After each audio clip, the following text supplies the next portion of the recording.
Hello students, कैसे हैं आप? आई होप कि आप बहुत अच्छे होंगे। और आज हम पढ़ने वाले हैं टॉप मोस्ट इंपॉर्टेंट टॉपिक, और वो टॉपिक है 12th क्लास केमिस्ट्री का हर साल आने वाला क्वेश्चन है।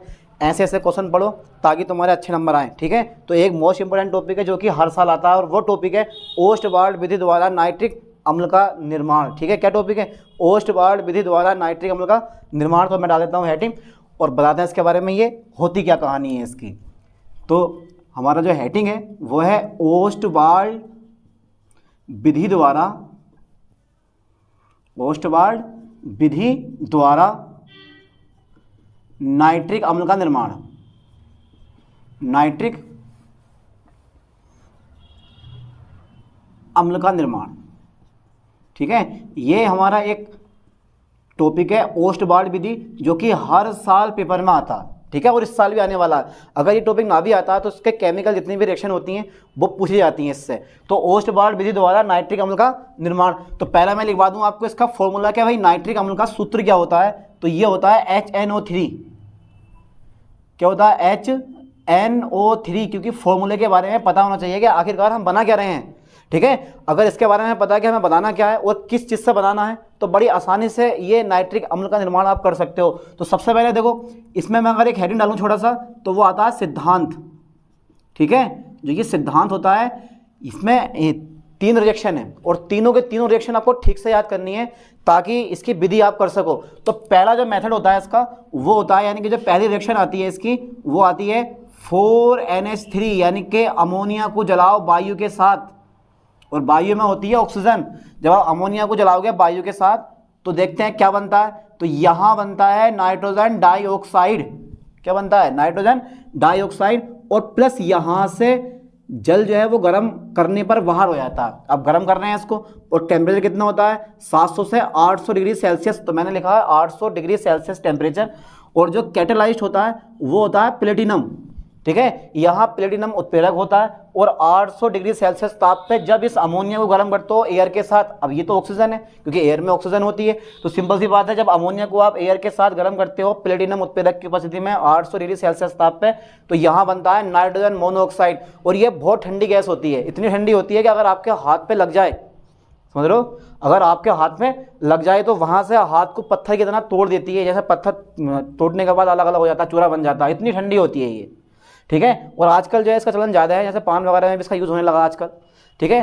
जो कि पान खाया और बहुत तेज़ी से ठंडक जो है बाहर निकलती है, धुआं बाहर निकलता है, वो सब नाइट्रोजन मोनोऑक्साइड होती है। अभी रिएक्शन बैलेंस नहीं है, मैं बैलेंस कर रहा हूँ।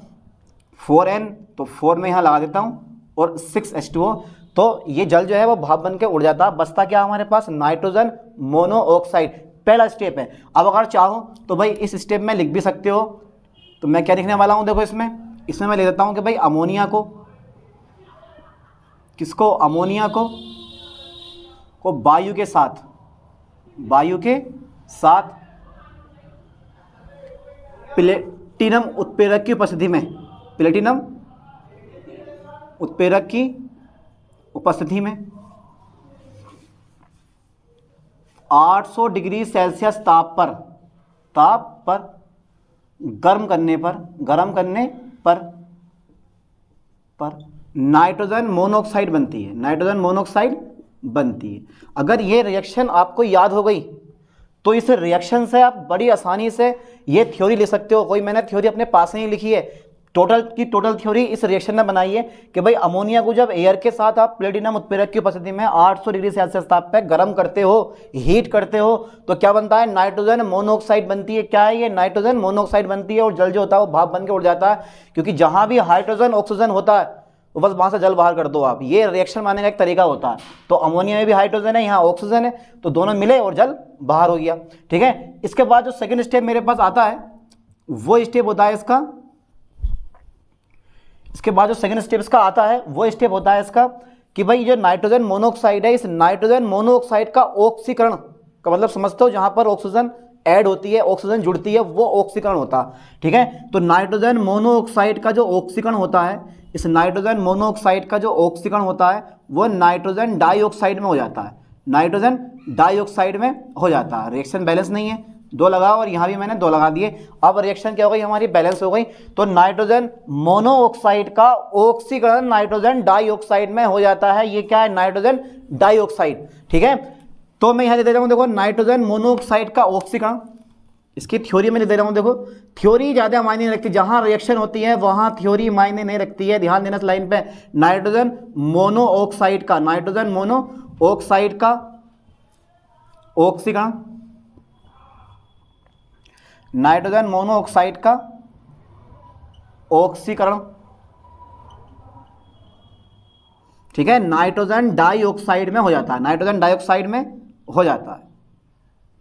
ठीक है, हो जाता है। तो 2 स्टेप हो गए। पहला स्टेप मैं आपने नाइट्रोजन मोनोऑक्साइड बनाई, स्टेप बाय स्टेप पढ़ो, आराम से समझ में आ जाएगा। ठीक है, बस इसको नोट करते रहना। ठीक है, इसको नोट जितने भी यानी कि अपनी रफ और पेंसिल लेना उसको नोट करते रहना। तो यह है नाइट्रोजन मोनोऑक्साइड, और नाइट्रोजन मोनोऑक्साइड का मैंने ऑक्सीकरण कर दिया नाइट्रोजन डाइऑक्साइड में। अब अगेन थर्ड पॉइंट लूँ तो यही जो नाइट्रोजन डाइऑक्साइड है, ठीक है, यही जो नाइट्रोजन डाइऑक्साइड है ये करेगा जल को अवशोषित, क्या करता है, वाटर को करता है अवशोषित, और तुरंत नाइट्रिक अम्ल में चेंज हो जाता है और बनकर तैयार हो गया आपका नाइट्रिक अम्ल। ठीक है, अब जो ये मैंने बनाया है नाइट्रोजन डाइऑक्साइड, ठीक है, ये क्या करता है, जल को करता है अवशोषित। ध्यान देना रिएक्शन पे, जल को करता है अवशोषित और क्या बना देता है, वही ये बनाता है नाइट्रिक अम्ल, और प्लस यहाँ से नाइट्रोजन मोनोऑक्साइड बाहर हो जाती है। अब इस ओस्टबार्ड विधि में यहाँ नाइट्रोजन मोनोऑक्साइड जैसी थी वैसे की वैसे बाहर निकल गई, यानी कि एक उत्प्रेरक कैटेलाइस्ट का काम करती है। ठीक है, तो अब रिएक्शन बैलेंस कर लेता हूँ। ठीक है, इधर देखते हैं कितने एच है, तो मैं यहाँ 2 लगा देता हूँ।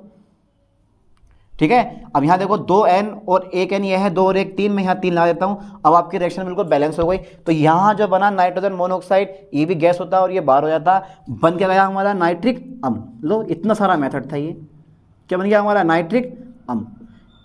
केमिस्ट्री का एक बहुत ही मोस्ट इंपॉर्टेंट टॉपिक है, 5 नंबर में आता है ये। अगर ये आपने क्लियर कर लिया ओस्टबार्ड विधि द्वारा नाइट्रिक अम्ल का निर्माण, तो समझो आपके 5 नंबर बिल्कुल क्लियर हो गए।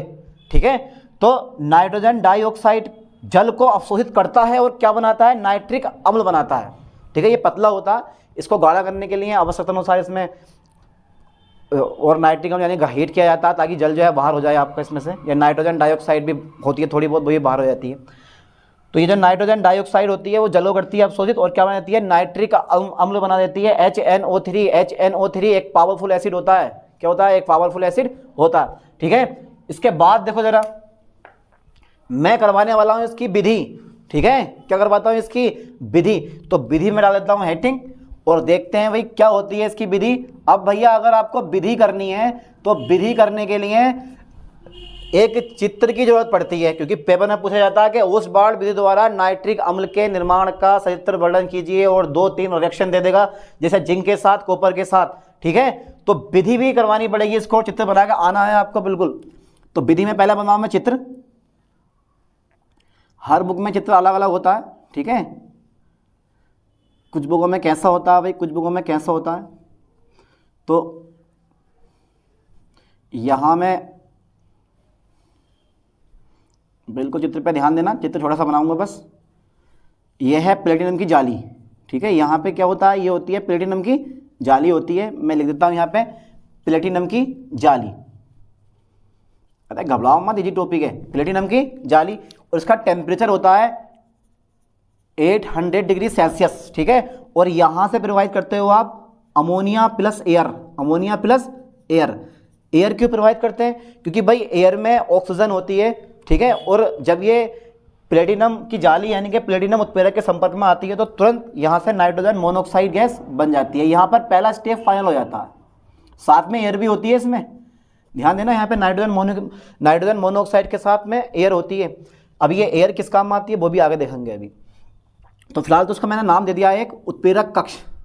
उत्प्रेरक कक्ष, ठीक है, इसका पर्सनल नाम दिया है मैंने उत्प्रेरक कक्ष। अब यहाँ नाइट्रोजन मोनोऑक्साइड यानी कि पहला स्टेप फाइनल हो गया। पहला स्टेप हमारा फाइनल हो गया कि ammonia plus air, nitrogen monoxide हमारी बन गई है। ठीक है, नाइट्रोजन मोनोऑक्साइड बन गई है। अब ये पहुंचती है ऑक्सीकरण टावर में, यानी कि ये पहुंचती है ऑक्सीकरण कक्ष में। देखो इस टाइप से ये होता है ऑक्सीकरण कक्ष। जहां पर ऑक्सीजन का निर्माण होता है, यहां पर नाइट्रोजन डाइऑक्साइड का निर्माण होता है, उसको बोलते हैं ऑक्सीजन कक्ष या ऑक्सीकरण कक्ष। ठीक है, अब देखो नाइट्रोजन मोनोऑक्साइड प्लस एयर दोनों के दोनों ऊपर से आ रहे हैं, ये आ रही है नाइट्रोजन मोनोऑक्साइड प्लस एयर भी आ रही है, और जब ये इस ऑक्सीकरण कक्ष में पहुंचती है तो यहाँ पर क्या होता है, इसका ऑक्सीकरण होता है 2NO plus O2 change to 2NO2। ये बताइए जरा कौन सा स्टेप है भाई, ये वाला स्टेप मेरा यहाँ फाइनल हो गया। ठीक है, नाइट्रोजन मोनोऑक्साइड का ऑक्सीकरण नाइट्रोजन डाइऑक्साइड में हो जाता है, वो भी किस टावर में, इस ऑक्सीकरण कक्ष में। ठीक है, इसके बाद नाइट्रोजन डाइऑक्साइड गैस होती है। अब जब भाई ये गैस होती है तो गैस का जो सिस्टम होता है वो ऊपर जाने का होता है, नीचे जाने का नहीं होता। तो गैस का जो होल है वो यहाँ से खोलेंगे हम, ध्यान देना इस लाइन पे, कभी यहाँ से मिला था आपको। इसके बाद देखो, ठीक है, यहाँ नाइट्रोजन डाइऑक्साइड बन गई और इसमें से एयर भी खत्म हो गई। अब भैया जा रही है देखो धीमे धीमे हल्के हल्के, ये देखो ये पहुंची,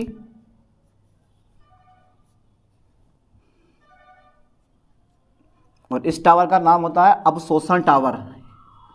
क्या नाम है इस टावर का भाई, अवशोषण टावर। अरे यार अवशोषण टावर, तो अवशोषण टावर में कोई ना कोई चीज़ अवशोषित होती है भाई।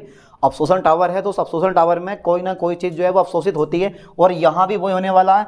क्या होती है अवशोषित, तो मैंने ये होल खोल रखा ऑलरेडी, तो मैं यहाँ से गिराऊंगा जल। ठीक है, ये वाटर गिरा रहे हैं हम, और बीच बीच में हमें भर देना है स्टोन। क्या भर देना है इसमें, हमें स्टोन भर देना है। लो साहब ये स्टोन मैंने भर दिए इसमें। ठीक है, ताकि जो है जल धीरे धीरे नीचे को आए और गैस भी धीरे धीरे ऊपर को जाए और बड़ी आसानी से ये बीच में मिल जाए। ठीक है, अब देखो नाइट्रोजन मोनोऑक्साइड आ रही है, नाइट्रोजन डाइऑक्साइड आ रही है इधर से। ठीक है, अभी जाएगी ऊपर को, और जल आ रहा है ऊपर से नीचे की ओर, तो इन पत्थरों के बीच में कहीं ना कहीं इन दोनों का संपर्क होगा, और ये जो है यहाँ पर नाइट्रिक अम्ल इकट्ठा होता रहेगा, और समय समय पर इसको जो है बाहर निकाल लिया जाता है। इस नाइट्रिक एसिड को समय समय पर बाहर निकाल लिया जाता है ये। ठीक है, ये है आपका HNO3 नाइट्रिक अम्ल, ऐसा बनता है। और जितनी भी व्यर्थ गैसें होती हैं उसके लिए यहाँ पर एक होल होता है, और वो गैसें जो होती हैं वो यहाँ से बाहर को निकल जाती हैं इस टाइप से, व्यर्थ गैसें, व्यर्थ गैस है। लो बन गया तुम्हारे पास चित्र। और ये चित्र है किसका भाई, इस चित्र के नीचे आपको हेडिंग डालना पड़ेगा, लिखना पड़ेगा कि आपने चित्र बनाया किसका है। ये तो मैंने बनाया ओस्टबार्ड विधि द्वारा, ओस्टबार्ड विधि द्वारा नाइट्रिक अम्ल का निर्माण, नाइट्रिक अम्ल का निर्माण।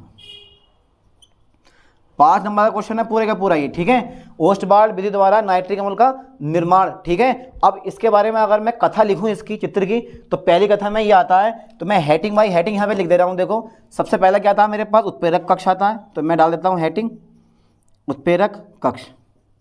हाँ भाई समझ में आ रहा, उत्प्रेरक कक्ष। अब जो ये आपका उत्प्रेरक कक्ष है, इस कक्ष में क्या दिखाई दे रहा है हमें भाई, इस कक्ष में किस चीज़ की जाली लगी हुई है, प्लेटिनम की। इस कक्ष में प्लेटिनम की जाली होती है। टेम्परेचर कितना है इसका, जाली होती है।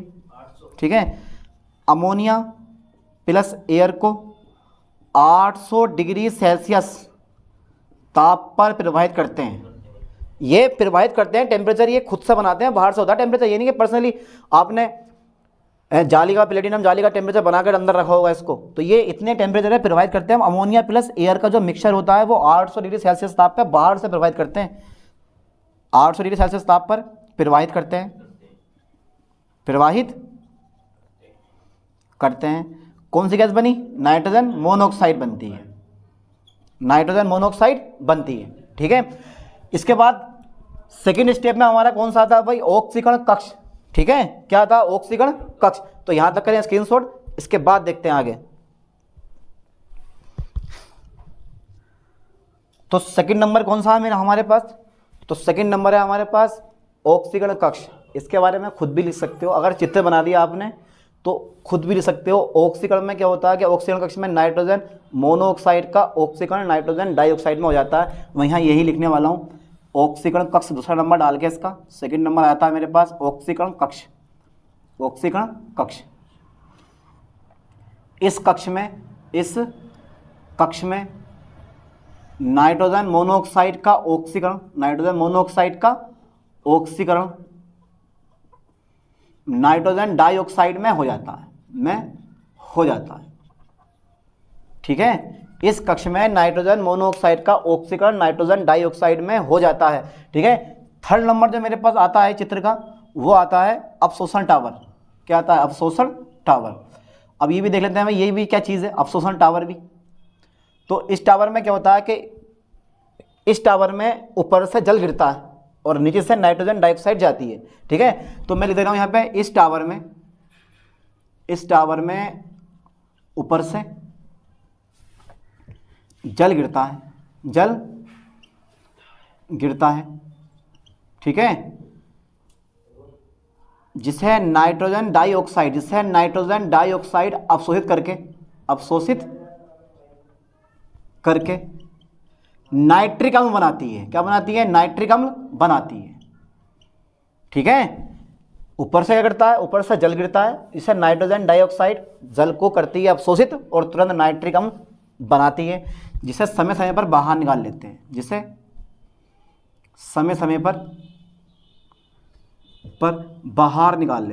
बाहर निकाल लेते हैं। लो, इतना इजी टॉपिक था ये।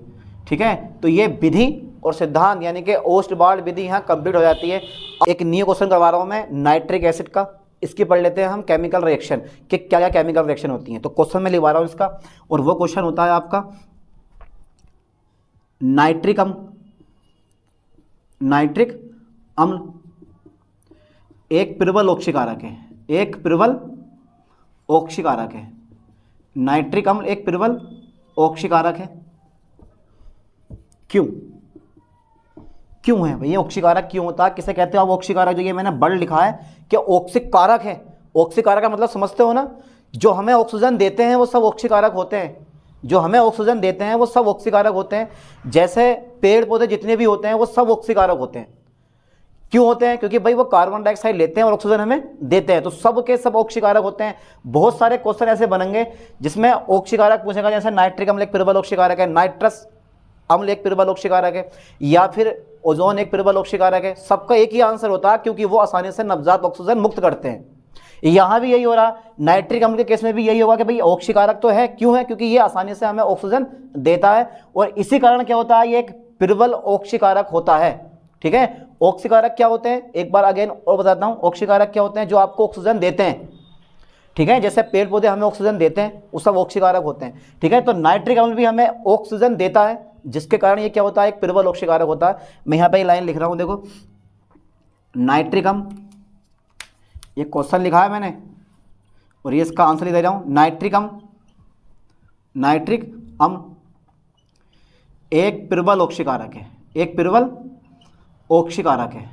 नाइट्रिक अम्ल एक प्रबल ऑक्सीकारक है। क्यों है? क्योंकि यह आसानी से क्या करता है? नवजात ऑक्सीजन मुक्त करता है। क्योंकि यह आसानी से नवजात ऑक्सीजन मुक्त करता है। बस हो गया इसका आंसर। भाई नाइट्रिक अम्ल एक प्रबल ऑक्सीकारक है। क्यों है? क्योंकि यह आसानी से नवजात ऑक्सीजन मुक्त करता है, और यही रीजन है कि यह क्या है? एक प्रबल ऑक्सीकारक होता है। इसके बाद देखो इसकी रिएक्शन, क्योंकि जहां रिएक्शन आ जाए तो वहां समझ लेना वहां थ्योरी का कोई काम नहीं होता। आप रिएक्शन लिख कर आपको पूरे नंबर मिलेंगे। जैसे देखो, यह है मेरे पास नाइट्रिक एसिड 2HNO3, क्या करता है? ये आपको नवजात ऑक्सीजन मुक्त करता है, साथ में जल बाहर निकालेगा, और साथ में यहाँ से NO2 बन जाएगा, यानी कि नाइट्रोजन डाइऑक्साइड बनेगा। रिएक्शन बैलेंस नहीं है, H2 बैलेंस है, 3 दूनी 6 ऑक्सीजन, तो 2 मैं यहाँ लगा देता हूँ इसको बैलेंस करने के लिए। 2 तो 2 दूनी 4, 4 और 1 5 और 1 6, तो ये होती है हमारी नवजात ऑक्सीजन। क्या होती है? नवजात ऑक्सीजन। ठीक है, यहां तक के लिए स्क्रीनशॉट। इसके बाद वो रिएक्शन देखते हैं जिनमें नाइट्रिक अम्ल एक प्रबल ऑक्सीकारक का काम करता है। तो देखते हैं अब वो कौन कौन सी रिएक्शन है जिनमें नाइट्रिक अम्ल जो होता है वो एक प्रबल ऑक्सीकारक का काम करता है। तो पहली रिएक्शन में लेने वाला हूं, देखो पहली रिएक्शन लेता हूं मैं कार्बन के साथ क्रिया। चलो साहब, भाई CO2 बनता है, कार्बन डाइऑक्साइड बनता है, कोई थ्योरी लिखने की जरूरत नहीं है। तो C प्लस नाइट्रिक अम्ल, कार्बन प्लस नाइट्रिक अम्ल चेंज टू कार्बन डाइऑक्साइड, और जितनी अभिक्रियाओं में नाइट्रिक अम्ल एक प्रबल ऑक्सीकारक का काम करता है, उन सारी अभिक्रियाओं में सारी अभिक्रियाओं में नाइट्रोजन डाइऑक्साइड और जल बाहर होना ही है, जल बाहर होना है, ठीक है। अब बैलेंस करनी है तो 2 और 2 4, 4 से बैलेंस हो जाएगी, ये 4 यहाँ लगा दो, 2 और 2 4, ये रिएक्शन 4 से बैलेंस हो जाएगी, 2 और 2 4, ठीक है। कितना हो गया 2 और 2 4, 4 से मैंने लगा दिया यहाँ, कितने H हो गए 4 H हो गए, तो भाई मैंने यहाँ 2 लगा दिए। कितने N हो गए 4 N हो गए, तो यार मैंने 4 यहाँ भी लगा दिया। अब ये रिएक्शन आपकी बैलेंस हो गई। तो कार्बन के साथ क्रिया तो क्या बनता है आपके पास, कार्बन डाइऑक्साइड बनता है। सेकंड नंबर में लेता हूं यहां सल्फर के साथ क्रिया, सल्फर के साथ क्रिया, सल्फर के साथ क्रिया। तो जब सल्फर के साथ हम क्रिया करते हैं तो बनता है सल्फ्यूरिक एसिड, और सल्फ्यूरिक एसिड का फॉर्मूला आपको याद होगा, क्या होता है H2SO4, क्या होता है H2SO4। तो सल्फर प्लस नाइट्रिक अम्ल, सल्फर प्लस नाइट्रिक अम्ल। तो जितनी अभिक्रियाओं में नाइट्रिक अम्ल एक ऑक्सीकारक का काम करता है, उन सारी अभिक्रियाओं में नाइट्रोजन डाइऑक्साइड और जल तो बाहर होनी होना है। तो मैं इसे पहले बाहर निकाल देता हूं, NO2 और H2O, ठीक है। ये मैंने जल बाहर कर दिया और नाइट्रोजन डाइऑक्साइड बाहर कर दिया, बना क्या सल्फ्यूरिक एसिड, क्या बना सल्फ्यूरिक एसिड। वहाँ रिएक्शन बैलेंस नहीं है, एक तरीका बताता हूँ बैलेंस करने का। 4 और 2 कितना हो गया आपके पास 6 हो गया, बस यहाँ 6 लगा दो। अब कितने H है यहाँ 6 हो गए, इधर 2 H है तो मैंने यहाँ लगा दिया 2। कितने नाइट्रोजन हो गए 6 नाइट्रोजन है, तो मैंने यहाँ भी 6 लगा दिया। अब ये रिएक्शन बिल्कुल बैलेंस हो गई। तो इन दोनों अभिक्रियाओं में जो नाइट्रिक एसिड होता है वो एक ऑक्सीकारक का काम करता है। चलो एक रिएक्शन और लेते हैं, और वो लेते हैं हम फास्फोरस से क्रिया, यानी कि P के साथ क्रिया, P के साथ क्रिया। तो मैं यहाँ लिख देता हूँ, देखो यहाँ पे सल्फ्यूरिक एसिड बनता है, H2SO4 बनता है।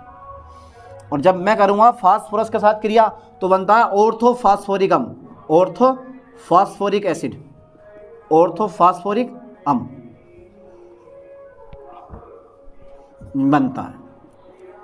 देखो ज़रा, ये फास्फोरस है मेरे पास, प्लस मैंने ले लिया यहाँ पे नाइट्रिक एसिड HNO3, ठीक है।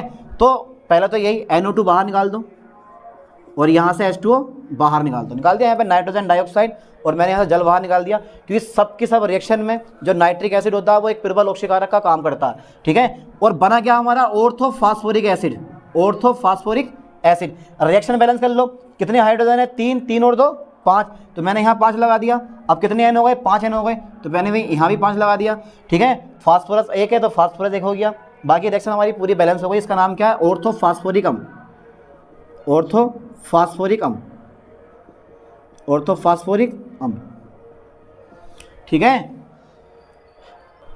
और इन तीनों रिएक्शन में नाइट्रिक अम्ल एक प्रबल ऑक्सीकारक का काम करता है, ठीक है। ये तीनों रिएक्शन याद कर लेनी है, अगर पेपर में आता है आपसे कि भाई नाइट्रिक अम्ल एक प्रबल ऑक्सीकारक है क्यों, ठीक है। तो ये तीनों की तीनों रिएक्शन लिखा हो और बताओ कि भाई क्यों ऑक्सीकारक है, क्योंकि वो ऑक्सीजन आपको देता है, ठीक है। आई होप कि आप लोग यहाँ तक समझ गए होंगे, ठीक है। तो बस इस वीडियो में इतना ही, मिलते हैं नेक्स्ट वीडियो में, तब तक के लिए थैंक्स।